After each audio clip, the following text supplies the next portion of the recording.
नमस्कार। जय श्री कृष्णा। श्री गणेशाय नमः। ओम नमः शिवाय। ओम नमः शिवाय। ओम नमः शिवाय। श्रावण मास महात्म्य कथा में अष्टादशों अध्याय का आज हिंदी में अर्थ सुनाऊंगी। आषाढ़ दशमी व्रत का विधान है। इस व्रत की बड़ी महिमा गाई गई है। जिसे जो नहीं मिला है, जिस चीज की प्राप्ति चाहिए, चाहे रोग दूर हो या पुत्र प्राप्ति हो, धन हो, खेती हो, जो भी आपको प्राप्त करना है, उसके लिए यह व्रत करने का विधान बताया गया है। शुरू से आखिरी तक सुनिएगा। इसमें 10 दिशाओं की पूजा और 10 दिशाओं के रूप में देवताओं की शक्तियों की पूजा बताई गई है। और यह श्रावण मास से शुरू करके साल भर तक व्रत किया जाता है। आइए सुनिए, पूरा विधि सुनिए। कथा सुनने का महात्म्य है।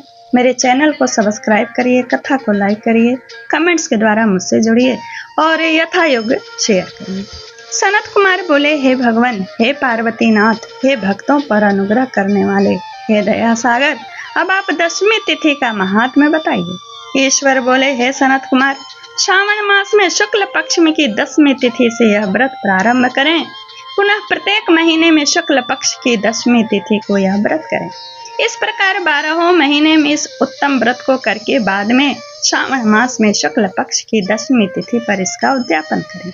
राज्य की इच्छा रखने वाले राजपुत्र और उत्तम कृषि के लिए कृषक, व्यवसाय के लिए वैश्य पुत्र, पुत्र प्राप्ति के लिए गर्भणी स्त्री, धर्म अर्थ काम की सिद्धि के लिए सामान्य जन, श्रेष्ठ वर की अभिलाषा करने वाली कन्या, यज्ञ करने की कामना वाले ब्राह्मण श्रेष्ठ, आरोग्य के लिए रोगी और दीर्घ काल तक पति के परदेश रहने पर उसके आने के लिए पत्नी, इन सबको तथा इसके अतिरिक्त अन्य लोगों को भी इस दशमी व्रत को करना चाहिए। जिस कारण से जिसे कष्ट हो, तब उसके निवारण हेतु उस मनुष्य को यह व्रत करना चाहिए। श्रावण में शुक्ल पक्ष की 10वीं के दिन स्नान करके देवता का विधिवत पूजन कर घर के आंगन में 10 दिशाओं में पुष्प, पल्लव, चंदन अथवा जौ के आटे से अधिदेवता की शस्त्र वाहन युक्त स्त्री रूपा शक्तियों का अंकन करके नक्त बेला में 10 दिशाओं में उनकी पूजा करनी चाहिए।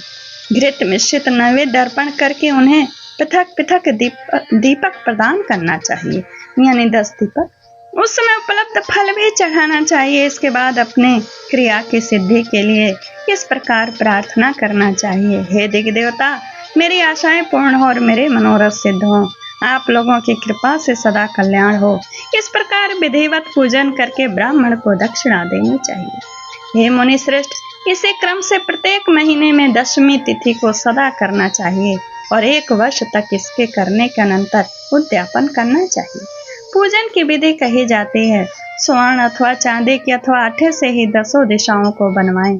तत्पश्चात स्नान करके भली भांत वस्त्राभूषण से अलंकृत होकर बंधु बांधवों के साथ भक्तिपूर्ण मन से 10 दिग् देवताओं का पूजन करना चाहिए। घर के आंगन में क्रम से इन मंत्रों के द्वारा दिग् देवताओं को स्थापित करें और इस भुवन के स्वामी और देवताओं तथा दानवों से नमस्कार किए जाने वाले इंद्र आपके ही समीप रहते हैं, आप इंद्री नामक दिग् देवता को नमस्कार।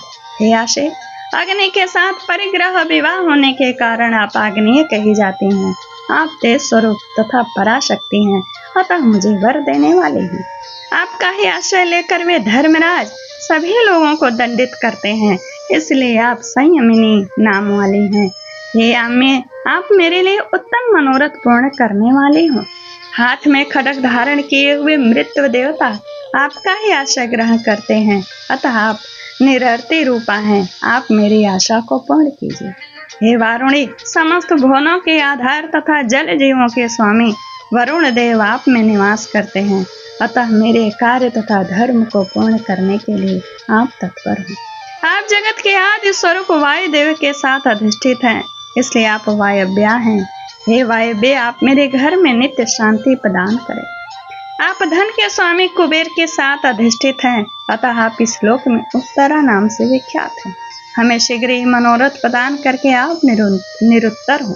हे ऐशानी, आप जगत के स्वामी शंभु के साथ सुशोभित होती हैं। हे शुभे, हे देवी, मेरी अभिलाषाओं को पूर्ण कीजिए, आपको नमस्कार है, नमस्कार है।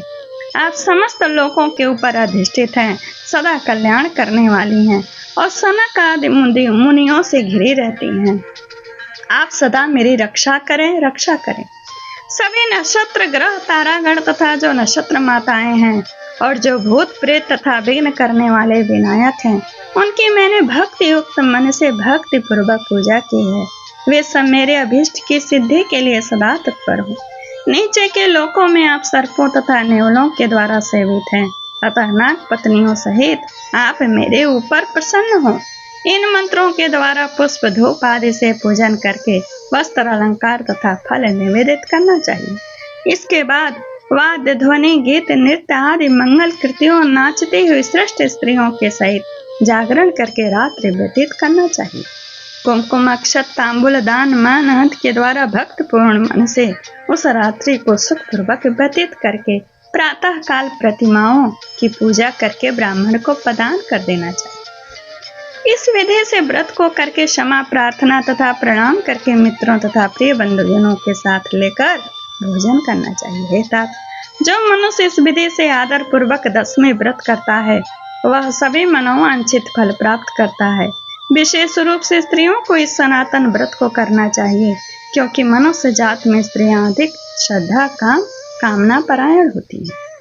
हे मुनि श्रेष्ठ, धन प्रदान करने वाले, यश देने वाले, आयु बढ़ाने वाले तथा सभी मनोकामनाओं का फल प्रदान करने वाले इस व्रत को मैंने आपसे कह दिया।